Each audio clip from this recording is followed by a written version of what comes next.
Okay, welcome everybody to At the Eyepiece. We're live streaming the moon tonight. Pretty decent view, hopefully, and notice a few people on the channel, so that's great. I'm going to scoot it around a little bit here. My name is John Kramer, by the way. I'm broadcasting live from Middle Tennessee, Murfreesboro to be exact. Give a shout out to those of you that might be joining in from the Facebook page as well as the Murfreesboro Astronomy Club.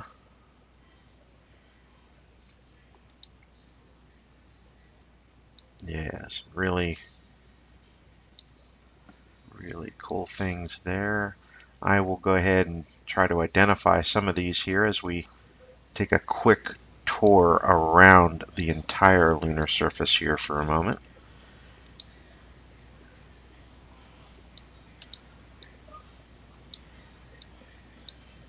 Really coming in here towards the terminator, as you can see all the craters now really coming into view here. And as we get to the terminator, it's always a really interesting region to go ahead and look at, because that is where, of course, the shadow meets.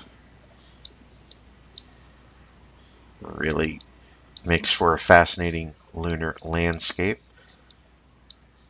One feature stands out right there. That is called the straight wall, for obvious reasons. It's catching the light and the shadow there, making it really stand out quite well.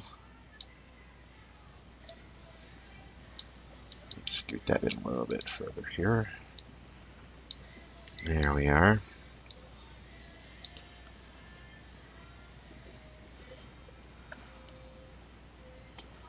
Very cool, interesting craters there. Go through and I'll try to identify them later, or shortly, I should say, as we focus on a few other ones. One of my favorite regions coming up here is this mountain range here. Alpinius, I believe, as they call it. Alpines, it stands for Alpines. Alpines Mountains. Everything was in Latin when they named this stuff on the lunar surface. Archimedes, Autolycus, and I can't remember the other crater there. I believe that is Plato. And we have a nice little valley structure there too. So pretty good view here tonight. I will be broadcasting for a while. There's one of my favorite craters as well. The first crater I ever sketched, coming up here in the middle here. I believe that is Poseidonus, right there in the center. So we will go back to the other region here. Another very easy feature to see is this bright crater and wedge-shaped feature. I believe that is Proculus. Let me bring up my lunar program here. And the program doesn't do a great job of highlighting that, but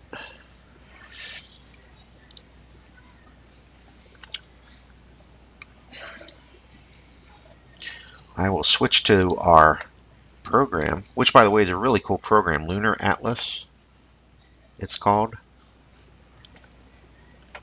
And it is Virtual Moon Atlas, actually, sorry. Virtual Moon Atlas, it's a free program. Let's go on over to that program. So here we are. This is about as close as we can get to matching up the views here. So in Mare Crisium there, or Sea of Crises, is the large circular feature, but Proculus is that crater think you can, let me zoom in here a bit. There you go. So Proculus is that lunar crater there. And let's switch back to our actual view.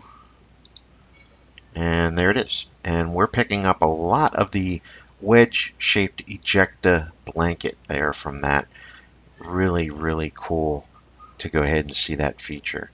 And obviously something slammed into the moon many thousands or millions of years ago even, at a very low trajectory to the surface itself, creating that wedge-shaped ejecta blanket that appears much brighter. And I guess it would be a relatively newer feature because it's so bright. The dust and the material that gets lifted off and ejected out doesn't get exposed or hasn't been exposed to the radiation for a long, relatively speaking, long period of time because it is bright. So anything generally that you can see on the lunar surface that is this whitish bright ejecta is usually means that it's a relatively new crater or feature. So let's see, Proculus. Let's see, it's about 7,300 feet high on its outer rims, and it's got a diameter of 17 miles. And again, this is Virtual Moon Atlas is going to help us to identify all these features. Another cool, couple of other features here. Let me get something that I can use to go back to this here. There we go. That should help. All right, so I'm pointing at Proculus now, and the ejecta, as you can see, wedge-shaped, and it kind of goes out in those directions here. Right over here is two other small craters, and you can see these lines. Let me move the scope here, and we'll scoot down. We'll check those out. If I can get back, there we go. Let's bring those features into our field of view a little bit better, because these are also working on the same concept here, and you can hopefully make it out. I think you can. Right here, Messier A and B, and you can see the very prominent straight lines here of that ejecta as well. So that's a feature that backyard stargazers like myself like to catch at the Eyepiece, so we're happy to go ahead and share it with you.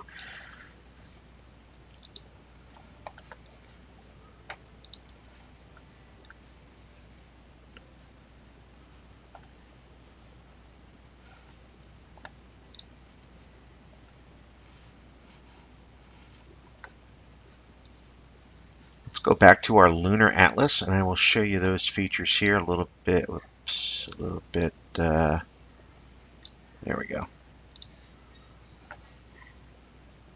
It should be showing off the atlas here in a moment. Yep.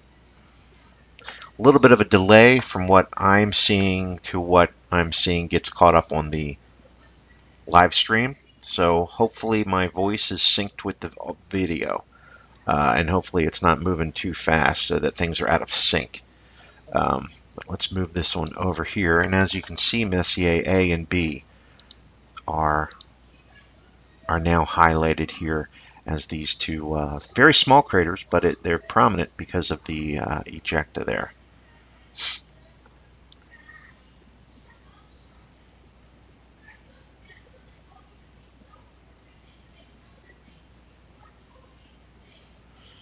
And looks like their dimensions are about 8 miles in diameter.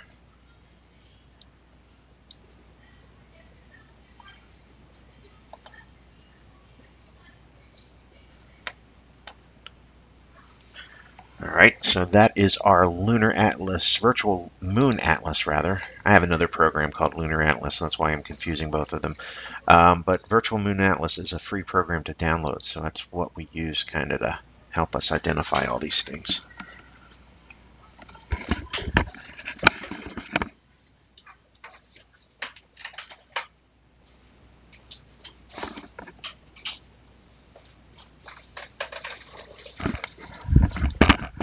And don't think that you need a large fancy telescope to see these things for yourself.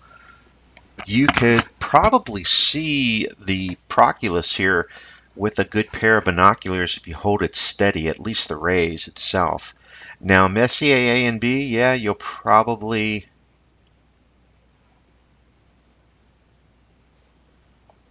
wondering why the scope's kind of moving around here. So I might have to go out and investigate why. We seem to be moving without commands. Let's see here. Yep.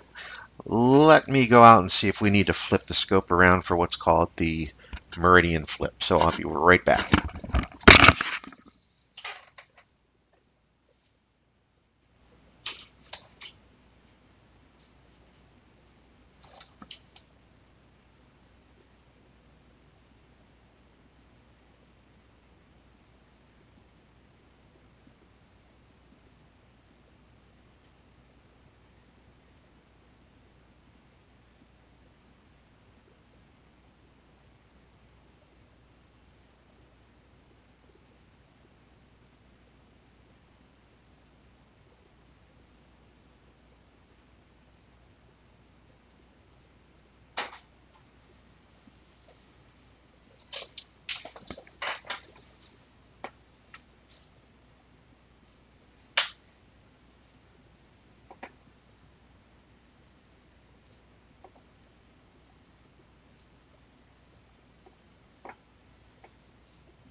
And we'll be right back with the moon here as soon as the scope flips around and gets it back to being tracked.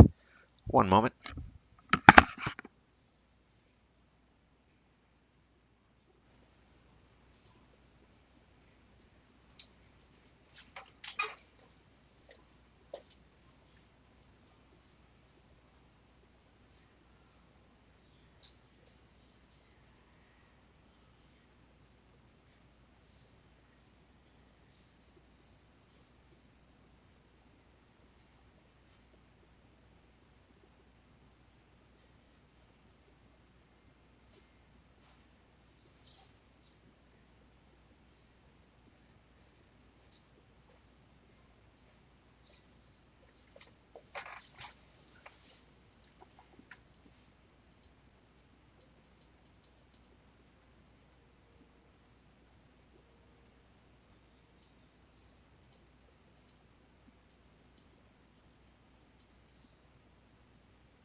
Okay, we have it back here. And as you notice, the orientation is opposite of what it was before. And that's because the scope tube had to be flipped around. The mount that we use in the backyard there is what's called an equatorial tracking mount. And when it reaches the midway point, and what's called the meridian, midway point, think of it as an imaginary line that crosses uh, the sky from directly south overhead to directly north, while the mount can only track to the meridian before it has to flip around and have the scope on the other side so that it can track objects from directly above us towards the western horizon. So that is what we just did. So I'm going to reorient here my software so that I can get the right view that we have now.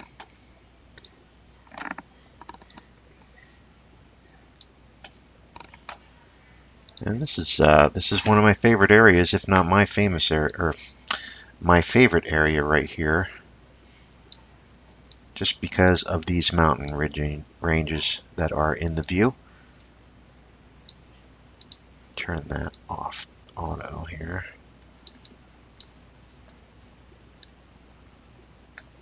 There we go. And we'll brighten that up just a bit. I love these mountain ranges here. These are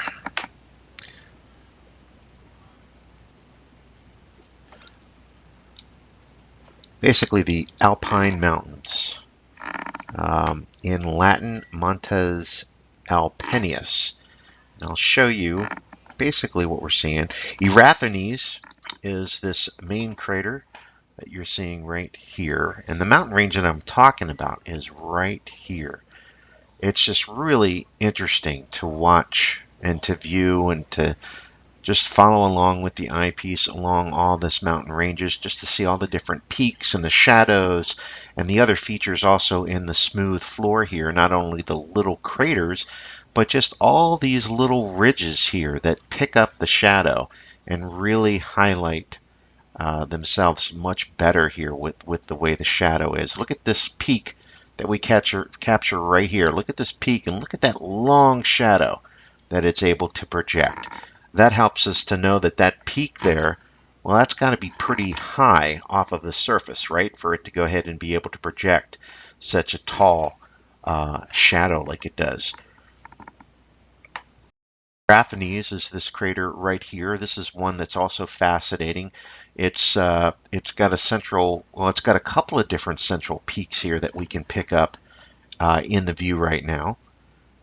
Plus, it also has these nice, interesting features on the flat area just above it here, and of course, all the little peaks and mountain peaks over here just to the right of it in our field of view. Plus, the inner crater walls appear to be somewhat layered as well, so you can pick up some subtle brightening, some subtle shadows in the crater itself. So that's always pretty neat to go ahead and scrutinize. And again, you don't need a really large telescope to do this. This is a, I'm going to say, modest 6-inch telescope, but if you had, say, a 60 millimeter, refractor.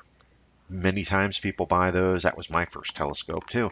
You could go ahead and see these. It wouldn't be as magnified as this or as up close, but you would definitely be able to see Eratosthenes for yourself at the eyepiece. So let's go over to our lunar atlas here, and I'll show you. This is going to help us to identify some of the features that we're seeing. So obviously we're seeing the mountain range. Eratosthenes is right at the top there. And let's see, I'm trying to pick out, Auristolus and Archimedes and Proculus, I believe, is Autolycus, rather. So let's go back to our view, and let's see if we can identify those three craters that are down below here. Archimedes, Autolycus, and Auristolus. Let's go back to, there we go. All right, so we're probably a little high, so let's scoot the telescope around so that we can see these cool features.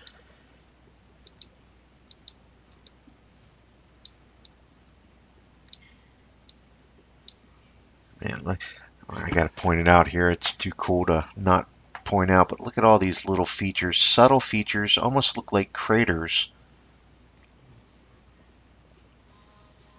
pointing those out. That is another interesting area to kind of scrutinize more.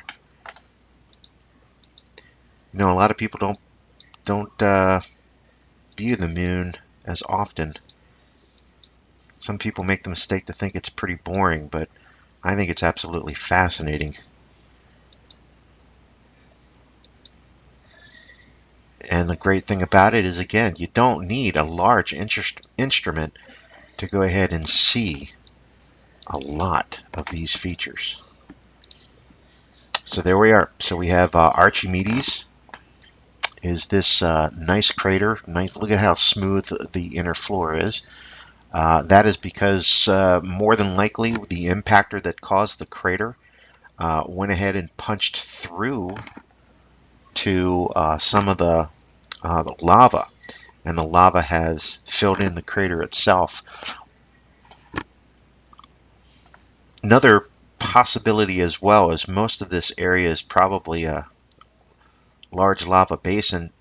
Over here on this lower region here, it may have been low enough to where the lava just poured in and filled the crater in as well. That's another possibility. I'm not too sure which one of those is the more truest of, or accurate rather, but very smooth inner floor there that you can tell. So then compare that to this crater over here. That is Aristoteles, and you can see how within the center of that crater you have some features that you can see, some central ridges inside the crater, and of course the crater walls also have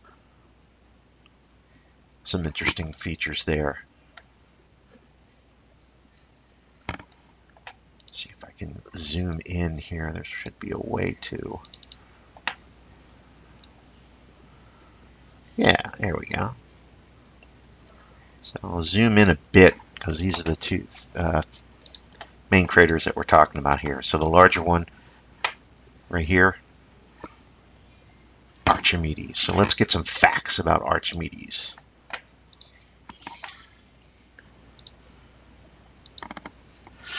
All right, so Archimedes is 50 miles in diameter. The peaks that you're seeing here around the crater, they rise about 6,500 feet above the normal surface.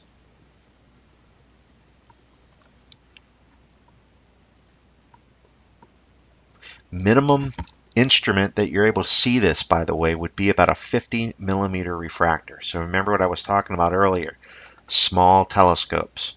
Yep, you can go ahead and see this for yourself with very modest size instruments. Even with a pair of binoculars, 50 millimeter binoculars probably would work too. All right, so that was Archimedes. Let's scoot down and let's get some information on Aristoteles here. I like this crater because of the central formation within it. So that crater there is about 33 miles in diameter. Okay, 33 miles in diameter. Here's a cool feature though. The peaks of the crater wall itself rise about 11,100 feet. So they're almost as double, not quite, but taller than our previous crater wall here.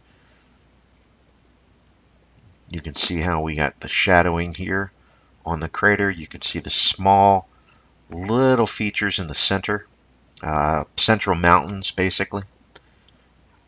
They also have an estimation on the size of those, by the way, 900 meters high. Let's get our view a little bit scooted up here so that we can see it a little bit better in the zoomed. Here we go.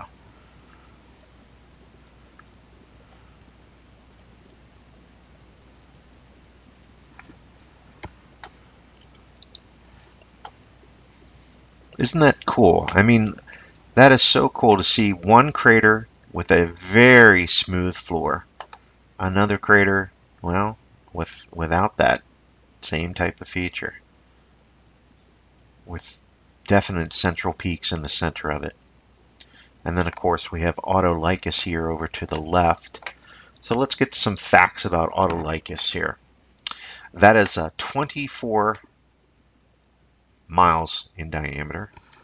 Of course, we're talking about this one now. 24 miles in diameter. Another cool feature is that the peaks, meaning the crater walls themselves, how high do they go above the normal surface? 10,400 feet. So even though this is a larger crater, remember that the crater walls only rose about 6,500 feet. This guy is about 11,600, and our other crater here, 10,400.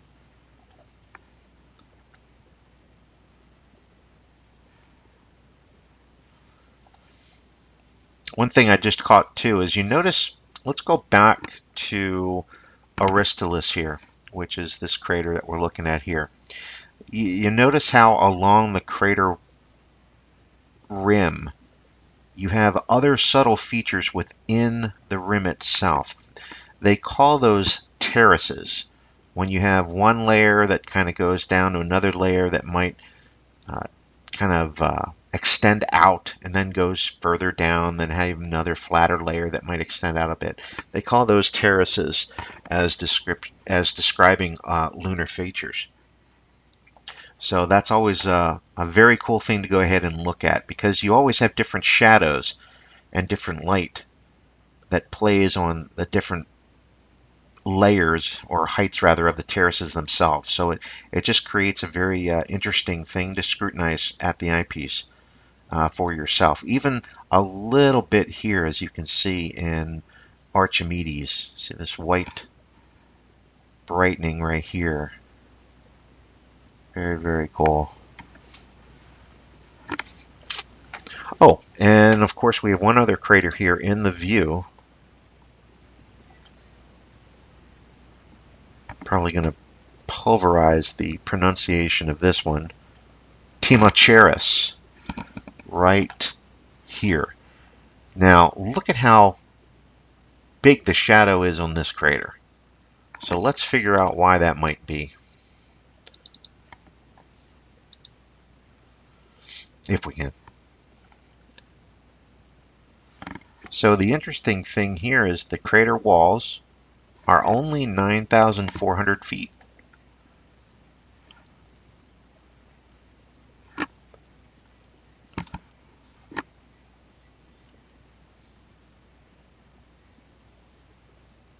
And it is about 21 miles. I'm talking about this one, by the way, here. So the crater walls themselves, only about 9,400 feet. You know, I actually would have thought that they were much higher, being that how large the shadow is. But it might be that the crater itself is deeper, meaning that you have your crater walls on the outside here is 9,400 feet. But the inside of the crater, that might be much, much deeper.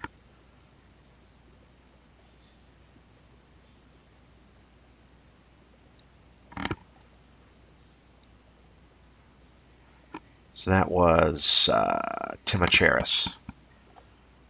Neat. Very, very neat area. I'll zoom back out here. So we were a little bit zoomed. We'll go back to this beautiful area here. I'm going to leave this on here for a moment, and I will be right back.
All right, back at the eyepiece. Okay, let's move on. Let's check out some other cool things here. Lots of windows, lots of windows. There we go. Okay, so let's go down here to a really beautiful crater. Plato. We got Plato right here. One of the really neat things about Plato is that, again, you have such a smooth crater floor here that you're really able to pick out the features on this rim right here because of their shadows, the way it casts the shadows. Let's pick up a zoom here. Here we go. That framed it quite nicely. Just soak in the view. Our closest celestial neighbor, the moon, and it's beautiful.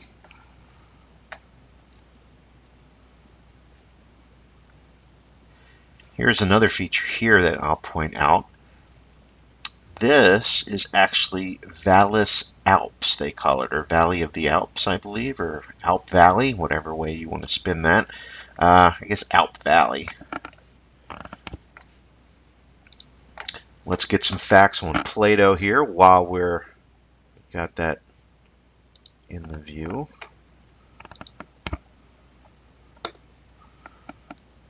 Right, there we go. Okay, so Plato, look at how beautiful that is with the shadows here from its peak, from the crater rim here. All right, so this guy is 61 miles in diameter. 61 miles in diameter.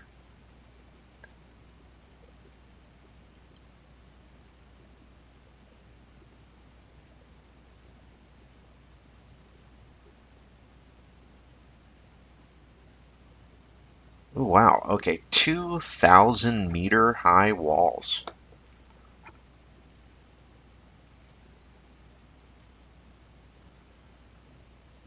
You can see these, you can see this crater, by the way, with a pair of 10 by 10 power binoculars.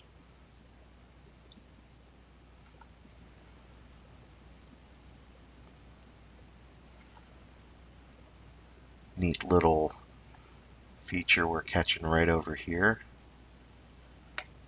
Again, you can see kind of the actual terracing going on here with on the crater walls here on this side.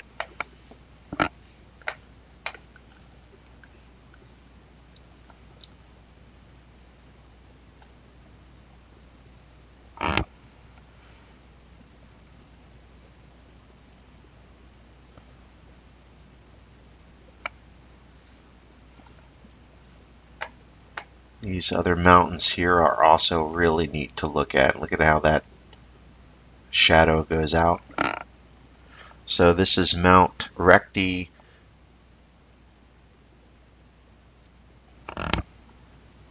This is Mount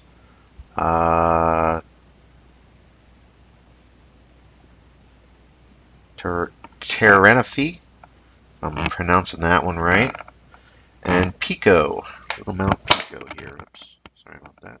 Little Mount Pico here.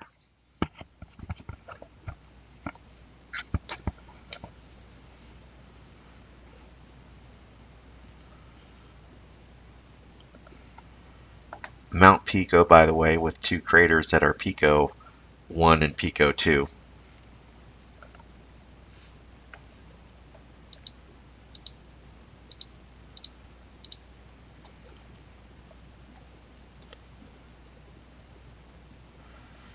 Mount Pico, which is this guy right here. Yep. Right here. So that guy is 7,300 feet tall. Let's compare that to Recti on the right-hand formation here.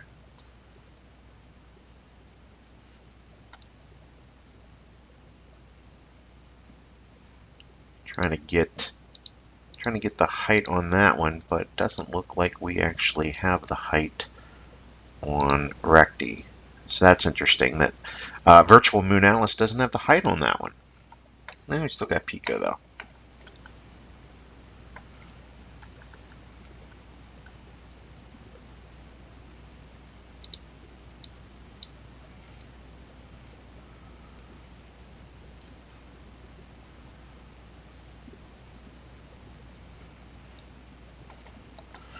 And alright, so we have Pico here. Look at that interesting mountain range. Actually, Mons. It stands for mound. Mons Piton.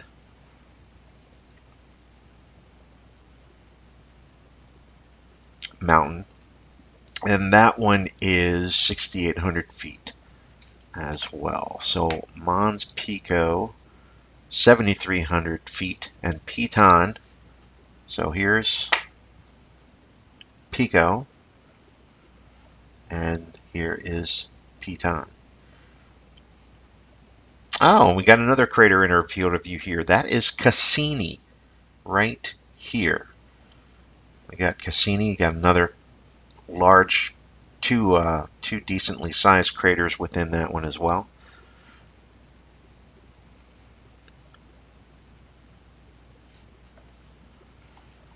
All right, we're going to zoom back out so that we can appreciate the whole image here directly from the scope. There we go. Really pretty view tonight. So glad that everybody is able to go ahead and catch this. And the good part is, even if it is not, if you're not catching this live, you are able to catch this anytime with just the recording from the YouTube channel. We're going to be probably wrapping this up after a little while because we will be going to a different site to do some broadcasting from. That site is called Night Skies Network. But let's go ahead and continue here. We've got a few minutes here before we wrap up. I'm grabbing another video here so I can process some of this imaging. And then we'll go again along the Terminator here and checking out some other cool features. Alright, got those done. Moving the scope slowly. Alright, so we actually are at one end of the surface of the Terminator, that is, and let's go down. The Terminator, by the way, is what they call the light area that meets the dark area, basically, the shadowed area to the illuminated area. There's those Alpine mountains again. Beautiful, beautiful, beautiful. Yeah, it's a decent sized crater there. Let's identify that. It's kind of partially in shadow, partially not. Again, the coolness of the Terminator. Of course, we're talking about this crater right here. This is Copernicus. Really neat feature is that obviously we're picking up the mountaintops of the other side of the entire crater itself. So even though the crater floor is obviously in shadow, we're able to just pick out the peaks on the other ridge right over here and over here. And they'll change. They will get more and more light pickup as more and more of the sun starts hitting these regions as the night progresses, I'm sure, but also into the next day, etc.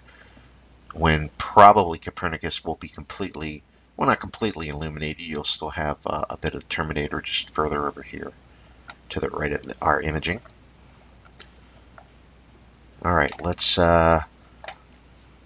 go further down. I like to call this the lunar snowman because to me it looks like a snowman. I'll show you what I'm talking about here. See if you can pick up the same thing. Oops, gotta go the right way. There we go. Let's gonna scoot that way. So these three craters, I don't know. I always picture this as a snowman.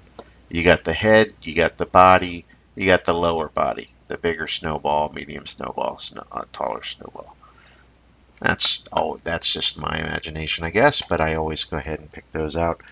A Zackle is this crater right here. Or Zatchel, maybe. Alphonsus is this medium-sized crater, or the middle crater here. And the larger of these three,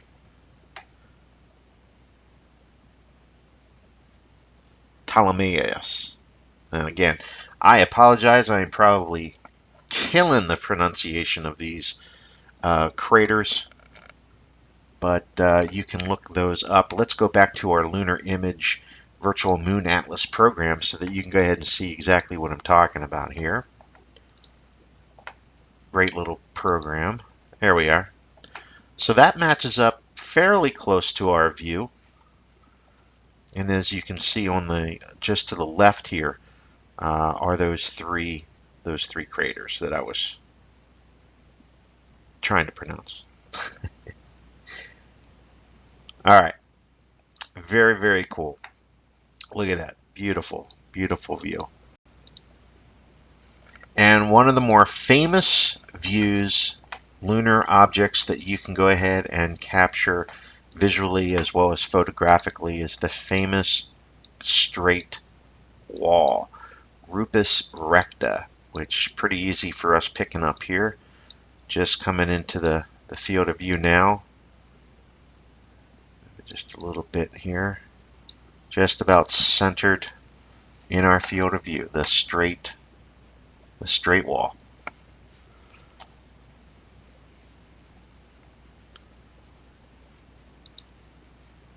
Very cool to track that one down. Let's see what our Virtual Moon Atlas has to say as far as minimum instruments required. Let's see if they have that. Yeah, 50 millimeter refractor. 50 millimeter refractor, you can go ahead and catch Rupes recta yourself. Near first quarter or last quarter is generally the best times for you to observe this. By the way, those of you that are not familiar with lunar observing, some people may think that the best time to look at the moon is during a full moon. And that's not the case, really. There's still some cool things that you can see during a full moon, especially the ejecta blankets themselves, the different seas or mar that are visible, obviously, but the craters appear, well, rather flat because you don't have all of the interesting shadow play, as you can see here on the lunar surface when the moon is full.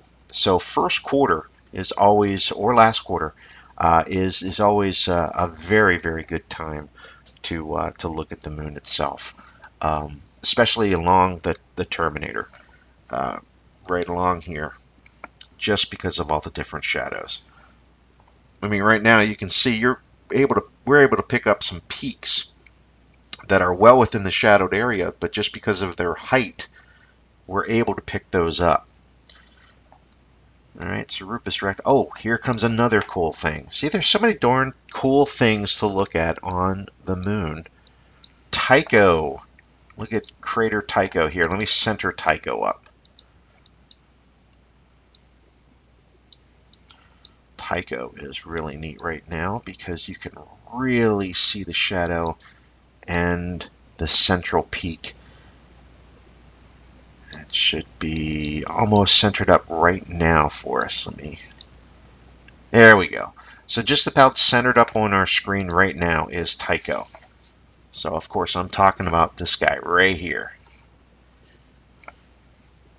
You can really see the central peak, and then of course that shadow from the central peak. That's always a neat thing to go ahead and visually catch. So let's see what we can find out some information on Tycho. Wow. All right. So Tycho's walls here, very big. 14,500 feet above the lunar surface. Okay, and let's see, the central mountain is 1,500 meters high. 1,500 meters high, as you can see clearly cast in that shadow. Let's go ahead and do a little zoom on that because that's kind of cool. Look at that. And again, see the subtle features that you can pick up visually within the crater walls, the different terraces within a lot of these craters that you're picking up. Very neat little features to go ahead and watch. You can really, by the way, see the shimmering effect going on. That's the atmosphere. That's if we had perfectly steady skies, we'd probably be able to see a little bit more sharper detail. But the shimmering is caused by the turbulence in the atmosphere. So that's why that image is kind of moving about as it is.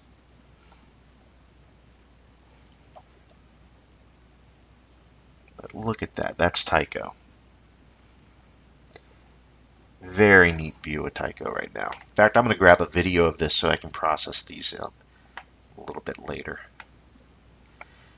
And again, we are using relatively modest size instrument, 6-inch f8 Newtonian with a, it's called an imaging source DMK camera, USB style camera.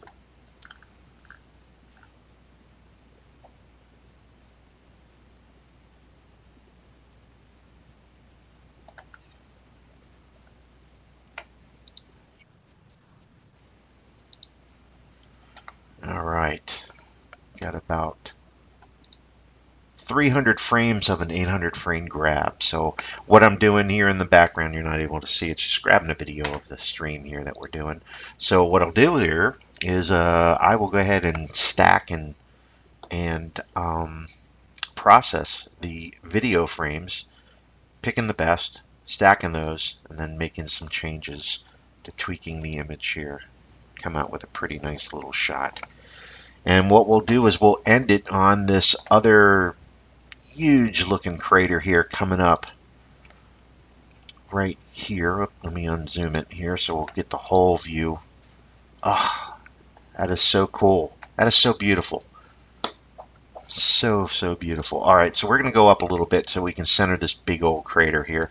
And that'll probably be our last object for our lunar kind of tour on the YouTube channel here. Let me go ahead and adjust our screen, or adjust the scope rather. Yeah, look at that. There we go. This is pretty cool because you got a whole lot of stuff going on in the middle of that crater. And I'm sure you're able to pick out, just like me, a lot of interesting looking shadows within that crater. Just move it a little bit further here. All right, there we go. Yeah, look at the shadows here that's causing. In particular, these shadows caught my eye. Got long shadow cast by, no doubt, this crater. We got the walls here, no doubt, casting the shadows that you can see to this limit here as well. But these features are interesting here. Catching, ooh, seeing is really getting bad there. As you can see, it really shook up the image. Almost creates a little bit of an arcing X, if you will. Not the lunar X, by the way. There is a feature called the lunar X. I don't think it's visible quite yet. But it's an interesting little feature. It's basically, it literally looks like an X on the lunar surface, and it's just caused by two craters that are positioned right next to each other. They have a little bit of an overlap, and because of their crater walls being lit by the sun, and of course areas not being lit or in shadow, it creates an X on the surface, and it's along the terminator. But still, this is another little interesting little feature here that goes out into the shadow region. Always cool to scrutinize. Okay, so let's identify this crater. I don't know this one offhand. Let's see what this one is. Clavius. Oh, and here's an interesting part too here, especially for those of you that are joining from the Murfreesboro Astronomy Club. The crater right here is actually Rutherford. No, it's not any reference to the county or the gentleman that Rutherford County is named out of. I just thought that was pretty interesting. But the large crater here is Clavius. This large crater here is Clavius. So let's see what we can pick up some information on Clavius. All right. We're still on Tycho, so let's go back. There we go. Clavius. This is big, 136 miles. So 136 miles in diameter. And let's see if we can pick up some information on the height. I don't know why Virtual Moon Atlas, some of these craters, even these prominent ones like this one, doesn't have the height listed. So I have no idea how high the rim here is for the crater. So we'll just have to acknowledge that it's still pretty cool. It's a big crater. 10 power binoculars would permit you to go ahead and see it. Let's back out of the view here and just enjoy the whole rest of this lunar landscape here before we call it a night.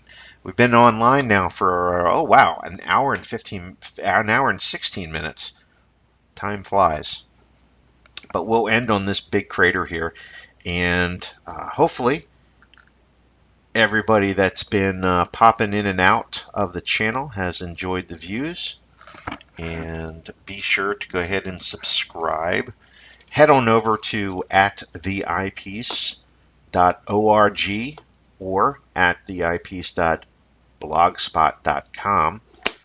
We do have a podcast. We've got some exciting things coming up for 2016. We are very soon in releasing the latest podcast news on what we've got coming up for 2016. And some of the changes to the podcast. So stay tuned for that. You can find that. I would recommend staying with the blogger site or the website first. There is a page there that you can listen to the show. Currently, the show is on Blog Talk Radio. It's blogtalkradio.com/@theeyepiece. However, we are migrating from hosting it on Blog Talk Radio and having it on just a standalone hosting site. So all of the podcasts and information will come directly not only from the YouTube channel here, but also on the website. And again, that's @theeyepiece.org for more information on that. So keep tabs. If you've never listened to the show, head on over there. All the shows are archived. And you can subscribe to on iTunes as well, although there will more than likely be a little bit of a obvious change. I'm not sure how fast Apple can change it, but once we get to our hosted site, the iTunes path will change. So I'm not sure if that will work for a little bit of time or if it will have to be redone. I'm not sure what to tell you there, but we'll get that up and going as soon as we can. All right, I'm going to be going on over to Night Skies Network now and running it from there. So thanks everybody for checking in here at the Eyepiece, and I hope you enjoyed this live stream, because I certainly enjoyed sharing it. All right, good night everybody.